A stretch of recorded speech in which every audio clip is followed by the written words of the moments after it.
ಸ್ವಾಮಿ, ಯುದ್ಧವು ನಿಶ್ಚಿತವಾಯಿತು. ನಾನು ಮೊದಲೇ ಹೇಳಲಿವೆ, ಯುದ್ಧವು ಎಂದರೆ ತಮ್ಮ ಹೃದಯ.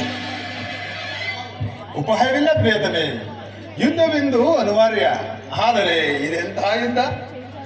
ವಿಶ್ವ ಸೃಷ್ಟಿಯಲ್ಲಿ ಈವರೆಗೂ ಎಲ್ಲಿಯೂ ಆಗದ ಅಚಿತ್ಯ ಹತ್ಯಾಕಾಂಡ ಒಂದು ಕಡೆ, ಕೌರವರ 11 ಅಕ್ಷೋಹಿಣಿ ಸೈನ್ಯದಳ ಭೀಷ್ಮ, ದ್ರೋಣ, ಕರ್ಣ, ಕೃಪ, ಅಶ್ವತ್ಥಾಮ, ಕೃತವರ್ಮ ಮುಂತಾದವರು. ಮತ್ತೊಂದು ಕಡೆ ಪಾಂಡವರ 7 ಅಕ್ಷೋಹಿಣಿ ಸೈನ್ಯದಳ. ಈ ಯುದ್ಧದಿಂದ ಅತ್ಯಂತ ಭಯ, ಯುದ್ಧ ಯುದ್ಧ ಇದೆಂತ ಅಸೀಮ ಧ್ವಂಸ.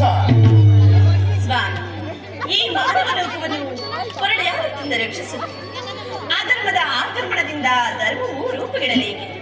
ಶಾಂತಿ ಸಂಧಾನಕ್ಕೆ ಮತ್ತೊಂದು ಸಾರಿ ಔತ್ಯಾಗಲಿ ದೇವ. ವಿಶ್ವ ಸೃಷ್ಟಿಯಲ್ಲಿ ಈವರೆಗೂ ಎಲ್ಲಿಯೂ ಶಾಂತಿಯಿಂದ ಸೃಷ್ಟಿಯು ವಿಕಾಸವಾಗುವುದಿಲ್ಲ ದೇವಿ. ಪುರಾತನ ಅಳಿವೆ ನೂತನನ ಆವಿಷ್ಕಾರ. ಯುದ್ಧವಿಂದು